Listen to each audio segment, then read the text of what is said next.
We have Eesha, Sanvee, Amala, and Shruti. Thank you. Yeah. What is interesting for you as an actor?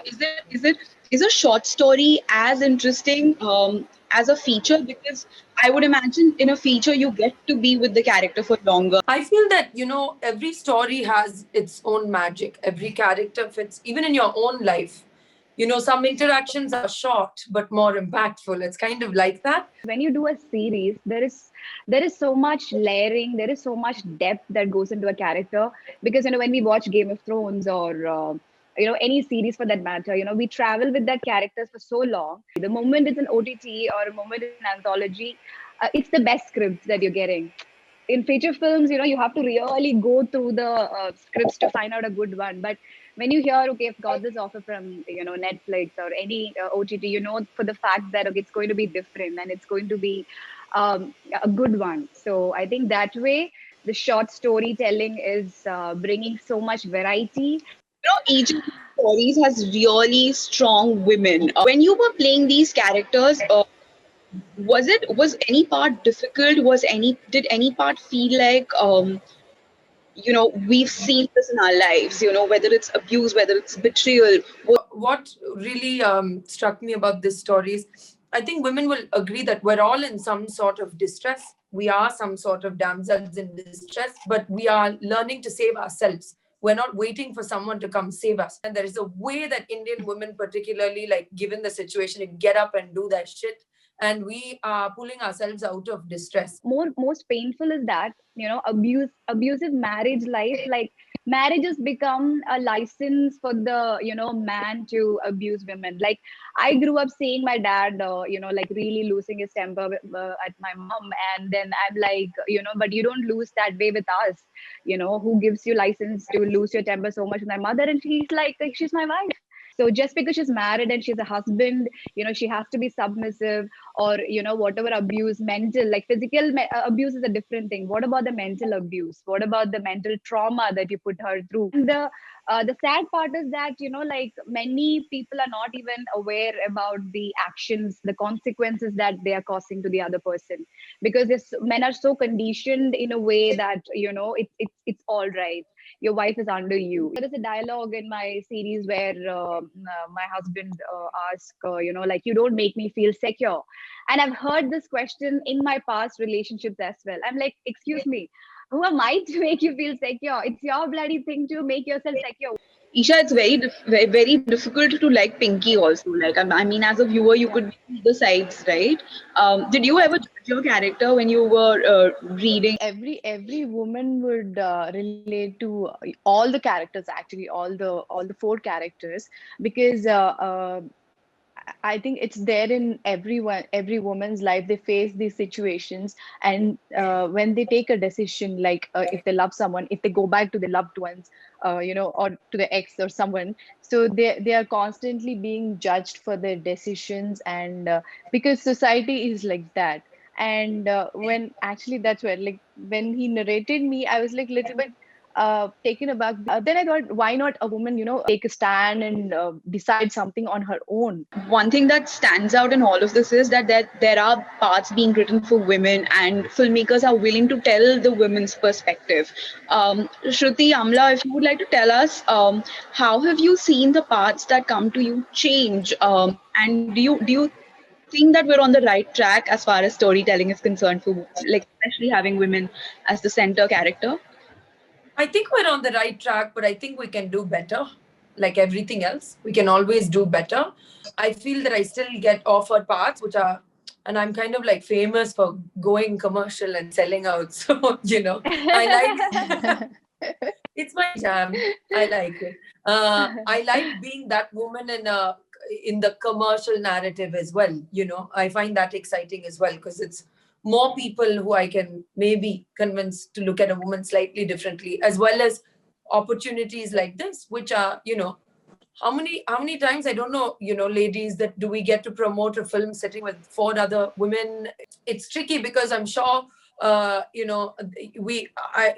of you, like I have been offered, is like female oriented subject, and that word kind of gives me allergic reaction, because I'm like, it's a story let's like be human beings first. Before, I think there was a trend of female directors only sticking to story which has a female protagonist, but that has changed. We can see a lot of male directors are coming forward, to narrate story from a man's angle and from female's angle, so we can see a lot of variation. But yes, still there there is hope and space for a lot of change, because recently also I got a call and I'm like, ma'am, would you be interested in doing an item dance? And I'm like, huh, it's still there.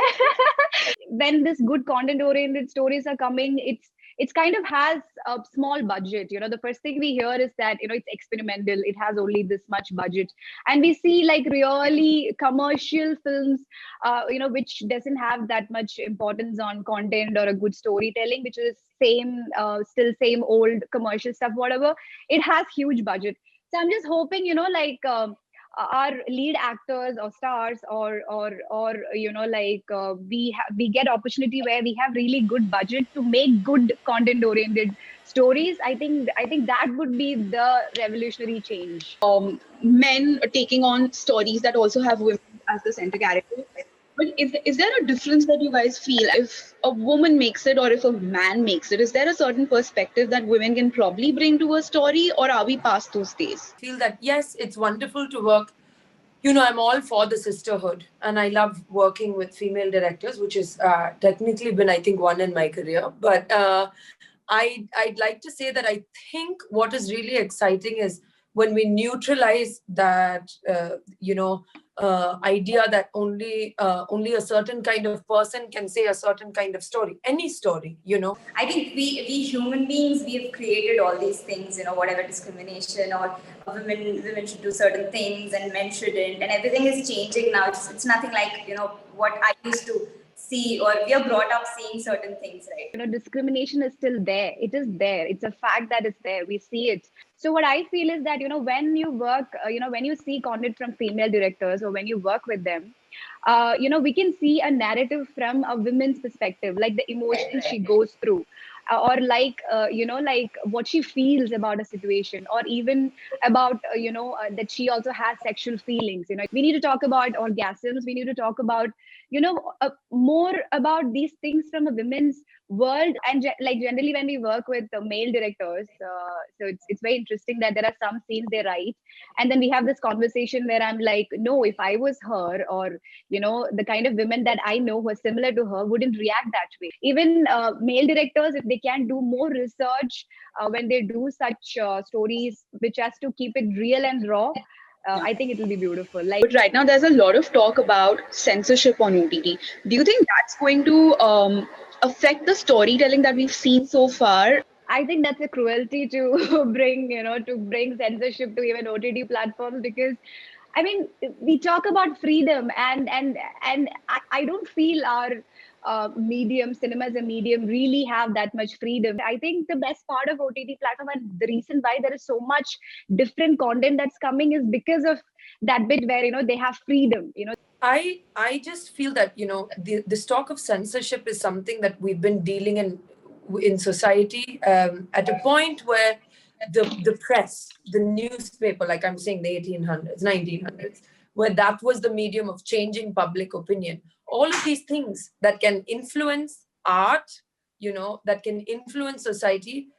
Censorship is a debate we'll have always, but there is a freedom. It is a freedom to express as an artist that allows the entirety of the energy of the experience for the viewer and the creator to have more of an artistic flow. Yeah, And that is what you're beautifully. seeing, and I feel that shouldn't be tampered with. And if it is to be tampered with, then there is rating systems. It kind of reminded me of my childhood, where I was so restrictive to watch certain songs, because of sexual emotions, or some kind of body show, whatever, or the hero and the heroine are making love. So I remember coming back from school and calling jukebox or whatever, and then watching that song secretly. So and we all have done that.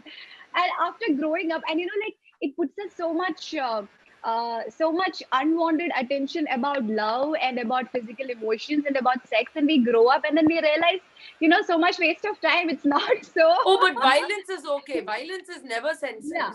Yeah, yeah. I mean, I didn't want to watch violence as a kid. I was Exactly. more Yeah. curious about, the more life-related stuff. This huge suppression that we see in the society. I mean, I think all this rapes or whatever, women being, getting treated unfairly, it's all due to this suppression. I think you hold. Thank you so much for this lovely chat and good luck. Thank Thank you. you.